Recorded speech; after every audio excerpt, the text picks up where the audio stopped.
আসসালামু আলাইকুম রহমতুল্লাহ। ওয়ালাইকুম আসসালাম। নাম লিখেছে। আমার বন্ধু আমার কাছে একটা প্রশ্ন করছিল। প্রশ্নটি হলো, সে একজন মেয়েকে কবুল বলে ফেলেছিল। তাকে ওই মেয়ে প্রস্তাব দিয়েছিল যে আমি তোমাকে বিবাহ করতে চাই। ছেলেটি ও মেয়েটি দুজনে পরিকল্পিতভাবে কবুল বলে ফেলে, কিন্তু এখন ছেলেটির বিবাহ কি হবে, আর হলেও কিভাবে গ্রহণ করবে? এই তো মহা পাঠপার রে দেখছি রে। মানে প্রস্তাব দিল আর কবুল আর বিয়ে হয়ে গেল। এ তো মানে এমন হলো যে আকাশ সাক্ষী জমিন সাক্ষী আমি তোমাকে বিয়ে করলাম জান। এখন মেয়েও বলছে আকাশ সাক্ষী জমিন সাক্ষী তোমাকে আমি বিয়ে করলাম জান। কয়দিন পরে বলছে তোর সঙ্গে আমার ব্রেকআপ। তো মেয়ে বলছে করলা কবুল বলে বিয়ে, তালাক হবে, ব্রেকআপ কেন হচ্ছে? আকাশ তুমি কোথায় গেলে, জমিন তুমি কোথায়, গাছ তুমি কোথায়? আকাশও আসে না, গাছও আর আসে না, জমিন আর খুঁজে পাওয়া যায় না। ঠিক আছে কিনা? এই জমিন সাক্ষী আকাশ সাক্ষী একা একা বিয়ে করলে হবে না, বুঝতে হবে ইজাব কবুলের যে শর্তগুলো আছে অবশ্যই একজন সাক্ষীও থাকতে হবে রে ভাই। তুমি এর আমি বসে বসে বিয়ে করলে তো বিয়েটা হয়ে যায় না, সাক্ষীর দরকার। যুবক ভাইরা আছে না নাই?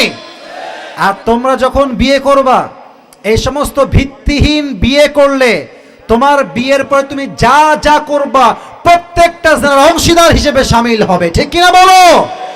আর হ্যাঁ, তোমাদের পায়ে হাতে একটা কথা বলি, দেখো চিৎকার করে লাভ নাই, একদম নর্মাল ভাষায় বলছি, বিয়েটা পরিবারের দোয়া নিয়ে করাটাই উত্তম।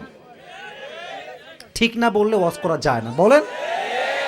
এই যে আমার আব্বাজানরা বসে আছে, তুমি বাপকে মাইনাস কেমনে করো? আর কোন মেয়ের জন্য মাইনাস করো? যেই মেয়েকে তুমি আজকে রাজরানী মনে করছো, কাল তো সে কাল নাগিনীও হইতে পারে। পাবনার ভাইরা, আর মনে রাখবা, মেয়েরা যেমন ভালো তেমন ডেঞ্জারাসও বটে।